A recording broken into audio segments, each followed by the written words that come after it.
All right, the first thing we're going to talk about tonight is luck. Absolute, just crazy luck. So that 4104 that we've been working on. Understanding what you know about air brakes and how they work, understand that a vintage bus typically does not have any of that modern safety air brake stuff like what you're used to.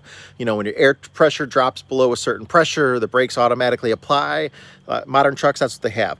This does not have that, did not have that. So for 63 years, or what, I don't know how old that bus is, 1957, however long it's been. That thing's been on the road, and the only emergency air brake, if it lost air, it had no brakes, but it did have a drive shaft brake. But when it came in, you remember that drive shaft brake was broken. The drum was cracked. Big chunks of it were missing. The shoes were in bad shape. It was adjusted very poorly. It would have not stopped that bus for a couple football fields before it would have even stopped it if it was moving down the highway and it lost air pressure.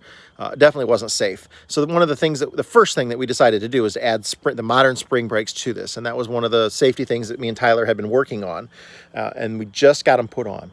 We go to air the bus up to move the bus. So this is the first trip that it's ever going to make with the safety system of having a spring brake on there, and an air tank blew out on it. A front air tank just exploded yesterday when we went to move it. You'll see it I'll show a video of it here. Take a look at it right now. I'll be right back. I don't know if you guys can see it or not, but we found the leak. Got a giant crack right through the front air tank. That would have been bad on the test drive. How much JB Weld did it take to fix that bitch? There's no amount of JB Weld that can fix that. Okay, so you saw the big seam ripped, or the big rip in the tear in the tank. Crazy. And other luck, I mean, the whole COVID thing happened this year and just screwed up the year. My daughter's wedding got changed. We kept the date, but instead of the big, beautiful wedding she's supposed to have, we just did a small get-together in Florida. And her and my son-in-law got to ride with us in the bus down to Florida. And it turns out that they absolutely loved riding in the bus. Now, our daughter had traveled with us in the buses before. She did a whole tour. We went all the way to, I think it was like 8,000 miles. I think it was her senior year, might have been her junior year, one of those high school years. We signed her up for internet schooling so she could travel with us in the bus. So she had been very used to that. But once he got involved in it and they learned and had fun in it and met Sean and all those other guys with their buses and stuff too, well, now my daughter and son-in-law want to have a bus and want, that's their future plans too. So we've made some arrangements to acquire a 4104, so similar to the one that's here. Actually, it's not quite as nice as the one that's here. It's going to take a little bit of work to get it going and everything, but it'll be a nice project for them. So I'm going to show you some video of that bus. We went and looked at it, and we're making arrangements to get that one. That looks like the one that we'll get for them. So I'll show you some video of that, and it's really cool. Go check it out.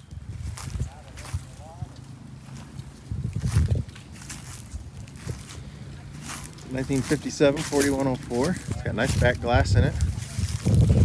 Got some nice Peninsula windows in it. The airbag suspension is down on this side right now. The other side held there for a long time. It's been about 11 months, I think he said, or 7 months since he started it.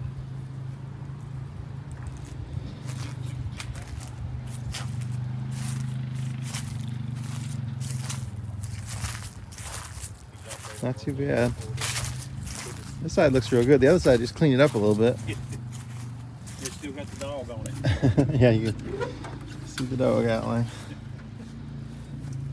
The inside's pretty well gutted, but the flooring needs to come out and get replaced. Very stock driver area. It needs new kingpins in it, but it's coming with them. They're down there, if they're still good. It's had some water in here. They put like a 1/4-inch luan on the ground over the plywood floor in these buses. Comes from the factory, and you need to kind of take it all up and replace it. I can feel it's kind of squishy. But as far as a blank slate goes, this is what somebody's looking for. The things that are on it that mechanically, the engine was replaced recently to the bus, so it doesn't have a lot of miles on it, but it's been sitting for a long time. The Peninsula windows are a nice addition. Can't even get those anymore. They have screens. But yeah, a few days of cleaning. Just some obvious maintenance work. It's going to need all new rubber and everything. The tires, I'll show some close-ups. They're pretty funny. The ceiling, I'm not really sure what they did in here, but that's going to have to come down too. Not sure how well it's insulated or anything, but hey, for 4104, it's not that bad of a bus. I've been in worse. And, the serial number there. 2595.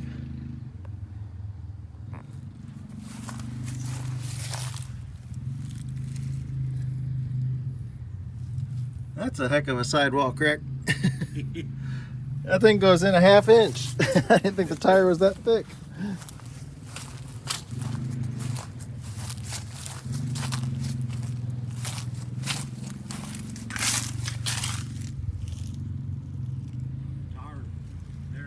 They're way out of date. Yeah, the date code don't even matter because the outside's telling you, hey, change me.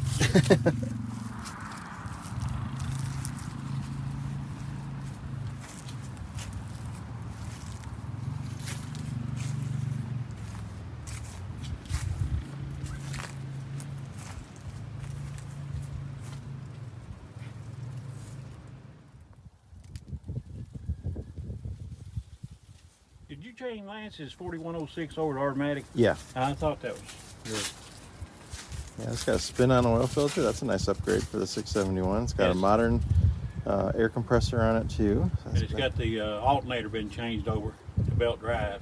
nice. And the do you know if it's a 2-valve or 4-valve head? 2-valve. 2-valve. Yeah. But I had been sitting here for so long. I had a couple injectors stuck before I started today, here a while back. Yeah, sometimes it don't take but a year or two for that to happen. No,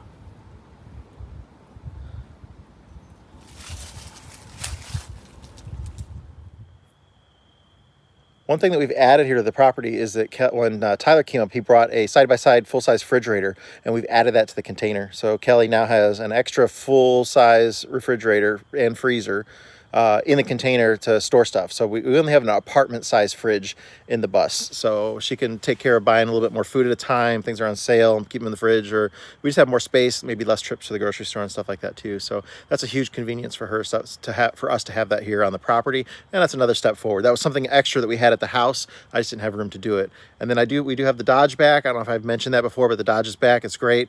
We still needed to redo the rear end on it before we start doing heavy towing with it. But for stuff around town here, it's going to be really good. We're going to take it on a trip tomorrow. And we're going to go get some AstroTurf that we're going to lay out here for the dog to have a nice area to run in and stuff like that, where he's not always in the dirt and the mud and stuff like that. But he's been so good, man. Having the St. Bernard here, he's been amazing. I have zero complaints about what he's been doing, although he's taken over the couch, which when Tyler was here, they had a little bit of an argument. You know, Tyler had to make sure to keep the dog off the couch. Leroy's like, hey, that's my spot. But yeah, he did real good. He's been walking around the property, no issues with anything. He hasn't gotten into anything he's not supposed to. No accidents on the bus. He does bark a little bit in the bus when we're not there. We have a bark box in there. He does pretty good with that too. So we're trying to make sure he doesn't do that. But when he sees people around and hears us outside, sometimes he'll bark.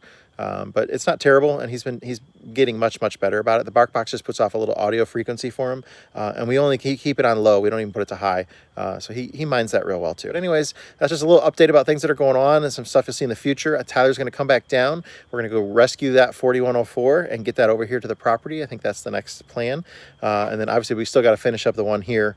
Get that one finished up. And the owners, I do let the owners come here and work on the bus. So they're going to come here this weekend, and I'm going to help them. They have access to my tools and stuff.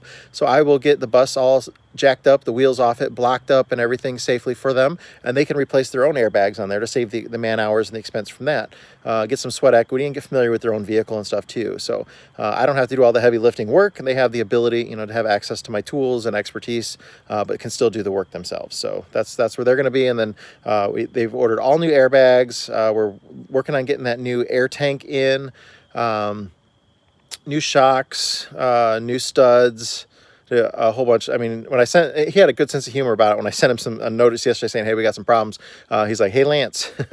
So hopefully the motor, when we get it under load, is going to start clearing up. The next step, we'll put new injectors. I got another set of injectors here. I'll put new injectors in it. But I didn't want to waste man hours right now by doing that. Let's get some time on it. Sometimes that solves a lot of those problems with it. One of the cylinders is missing. Another one sounds like maybe it's hitting a little hard sometimes. That very well could be an injector issue there. But it's probably stuck rings and rust on the valves and other stuff too. But that one cylinder does come in when you bring it up to a higher RPM. That's why I've got some hope that it's going to be okay. We're not getting any kind of coolant in the oil, nothing like that. I just think if we get some time on it, then we're going to make a decision as far as where it goes. Worst case scenario, it's going to need, a cylinder or two replaced or even a rebuild. But if that does happen, that other block was not going to be rebuildable in an in-frame. This one should be rebuildable with an in-frame real quick, a few days of labor once we get it torn down and figure it out. So we'll just see, but we're hoping that's not the way it goes. But, we knew that was an option when we were, just putting a transplanted motor into it. But I think everything's going to hopefully work out. We'll see. But regardless, it's going to be a much safer bus. They knew it was going to take a lot of maintenance and a lot of work. Everything we kind of tear into turns out to be a little bit more than what we expected. But that's bus ownership. You never know what you're getting into exactly. And any day, anything like that could happen. But that's why we're trying to make them safer and more reliable and hitting some of this maintenance that hasn't been done in a long time. I think we're definitely, one step forward, two steps back right now, but that's not always going to be that way. And my back's been doing great. The chiropractor's got me hooked up. I'm doing really, really well with that. I still can't really lift or twist and that kind of stuff. It's hard to get up and down a little bit, but with help and, with Tyler coming back again, hopefully in about a week and a half or so, that will really help out too. So anyways, I hope you enjoyed this video.